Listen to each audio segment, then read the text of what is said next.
Venezuela ha vivido esencialmente dos grandes etapas, vamos a llamarlas político-administrativas, ¿no? No podemos escapar de la historia, tenemos que entender cómo ha sido la evolución de Venezuela, por dónde hemos transitado para saber precisamente lo que no debemos repetir, de qué debemos estar siempre advertidos para poder avanzar como sociedad. Una, la que se inició desde las luchas de la independencia hasta la muerte del gomecismo con la caída del general Isaías Medina Angarita. Desde los años 20 había grupos de estudiantes y de venezolanos planteando un modelo distinto de Venezuela. A mediados de los años 20, que tal vez pudiéramos señalar un hito en algún documento que se estableció ese modelo de país que se quería con el Plan de Barranquilla de 1931.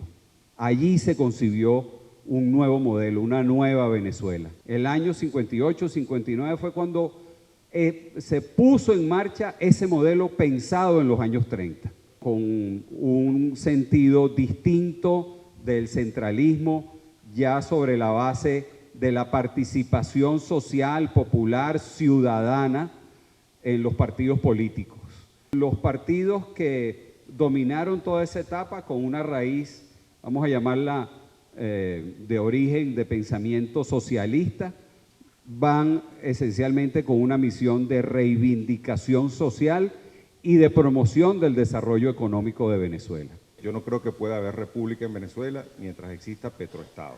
En Venezuela, los yacimientos petroleros, o sea, bien estén en el subsuelo de la tierra, bien estén en espacios acuáticos, pertenece al Estado. Y cuando decimos el Estado es a la República. Y solo se constitucionalizó en 1999. O sea que hoy tenemos un freno hacia cualquier otra alternativa. Hay que quitarle al Estado la propiedad de los yacimientos. Si uno analiza un poco las cifras, no es mi área de experticia, la propiedad de los yacimientos representa un ingreso, una parte fundamental del ingreso que el Estado recibe del petróleo. ¿Qué es esto de los yacimientos? Bueno, como propietario de los yacimientos, el Estado recibe un pago por regalías. Lo recibía de las concesionarias, cuando las concesionarias eran quienes explotaban el petróleo, y lo recibe hoy de PDVSA. Esa es una fuente de ingreso independientemente de que el que explota el petróleo sea público o privado. Entonces, hay que quitarle al Estado ese ingreso. De nada serviría una apertura para que todos pudieran explorar petróleo en Venezuela mientras exista PDVSA tal como existe hoy. Porque PDVSA es un monstruo, es propietario de una serie de bienes a lo largo de todo el país que harían prácticamente imposible que otras personas puedan competir en igualdad de condiciones con PDVSA, incluso si el Estado se desprende de los yacimientos, incluso si eliminamos el monopolio de derecho que tiene el Estado. En Venezuela hay una conciencia entre todos los ciudadanos de que nosotros somos propietarios del petróleo. Lo que hay que hacer es que esa conciencia se haga realidad. Y eso comienza por entregarle la propiedad de los yacimientos a la gente. Hay que conseguir un mecanismo por el cual los ciudadanos pasen a ser propietarios de esos yacimientos. Podemos crear una nueva entidad que sea la propietaria de los yacimientos y en el cual cada venezolano, por el simple hecho de serlo, tenga una cuota igual. Es una cuota asociada a su condición de ciudadano venezolano y que le permite a usted participar en ese fondo independientemente de su edad, independientemente de los años que pase. Usted va a recibir algo de ese fondo. Yo pienso en un fondo que se liquide anualmente y que a las personas se les entregue inmediatamente, en forma periódica, el resultado de esos pagos de regalías que paguen las empresas que exploten esos yacimientos. PDVSA, esta o la anterior, solamente sirve a un interés político, que es el interés político de consolidar el poder de la República, el poder de los gobernantes. Y por eso este tipo de propuesta no la hace nadie que aspira a la presidencia. Porque nadie quiere ser el primer presidente de la Venezuela petrolera que no controle a PDVSA y que no tenga la bolsa de dinero de la renta petrolera para distribuirla y hacer con eso populismo y hacer con eso activismo político. Venezuela cerró con un promedio en 2013 de $98 su cesta petrolera y la semana pasada que cerró, la información oficial del Ministerio de Petróleo y Minería es que el petróleo está en 72.8, una caída de 25.8% que va a ser fatal para las finanzas de Venezuela y las finanzas de PDVSA. Para el 2015, Goldman Sachs ubica el crudo, que es referencia del venezolano, el WTI, en $75 el barril. Mis 5 propuestas institucionales para tratar de rescatar la industria petrolera nacional. Hay que reestructurar a PDVSA como parte de esa industria petrolera nacional, que sea una empresa más. ¿Qué es lo más importante? Que haya máxima participación privada en la industria de los hidrocarburos. Petróleo de Venezuela no debe crecer más y cualquier producción adicional debe venir del sector privado. Crear un ente regulador independiente y autárquico del gobierno de turno. Ese ente regulador va a ejercer todas las actividades que hoy por hoy ejerce el Ministerio de Petróleo, el Ministerio de Energía que conocimos.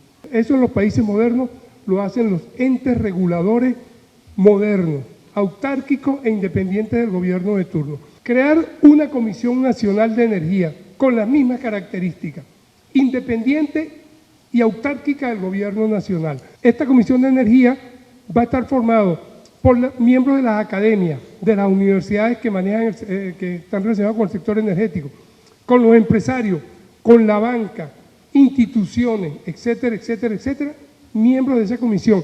¿Qué hacen ellos?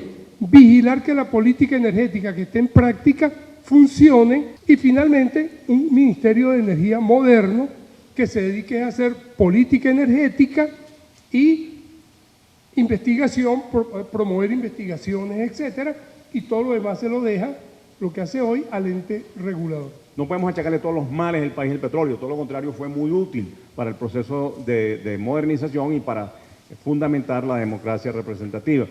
Algunos resultados indeseados. Bueno, se conformó el Petroestado que nos habló el compañero previamente, caracterizado, entre otras cosas, por un voluntarismo. Todo se podía hacer a realazo limpio, un presidencialismo excesivo que intervenía y decidía qué es lo que había que hacer en el país, una discrecionalidad en la toma de decisiones que deterioró las instituciones, había un excesivo estatismo y una regulación, una intervención excesiva en la economía, y esto dio lugar a prácticas de clientelismo por parte de los partidos que estaban en el gobierno, al populismo, pretender que yo voy a perpetuarme en el poder porque reparto a través de distintas formas, de distintos programas, parte del ingreso. La renta no pertenece a los gobiernos, la renta pertenece a los venezolanos. Esto es muy similar a lo que hemos escuchado ahora, salvo con la diferencia de que si bien es ideal que la renta fuese percibido directamente por cada venezolano a través de un fondo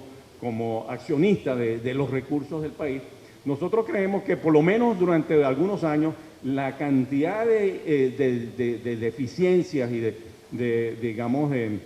de problemas que existen en el país requiere que esa renta más bien sea constituida o sea utilizada en fondos que sean constituidos a través de un gran acuerdo nacional que ataque entonces los problemas que necesita el país para salir del atolladero en que se encuentra ahorita. La propuesta entonces tiene que ser una política de Estado que amerita un gran acuerdo nacional. Y aquí es importantísimo el liderazgo político de los que están digamos en consenso con esta medida o otras similares de fondos que permitan entonces generar las bases de apoyo para que esto tenga sentido. Lo que se propone es que Venezuela se inserte internacionalmente, su economía, sobre la base de la competitividad, igual que todos los demás países que han sido exitosos en el mundo. Ahora, para ser competitivos hay que cambiar las instituciones, esa institucionalidad que yo les dije, que tiene que ver con quitarle la renta petrolera a los gobiernos, que da lugar a ese petroestado que produce toda esa serie de distorsiones. Las rentas petroleras entonces no deben ser la base de la dinámica del crecimiento o para lograr niveles de equidad o de bienestar a través de repartos clientelares y populistas, sino que debe ser aprovechada como recurso para apoyar y facilitar la transición hacia la economía competitiva. Entonces esa es la inversión, la mejora en el capital humano, en los servicios sociales, en lograr la estabilización macroeconómica, como hemos mencionado anteriormente, y esto requiere un marco institucional de reglas de juego claras, no discrecionales para el desarrollo competitivo, así como para propiciar niveles de justicia social sostenibles en el tiempo. Gracias.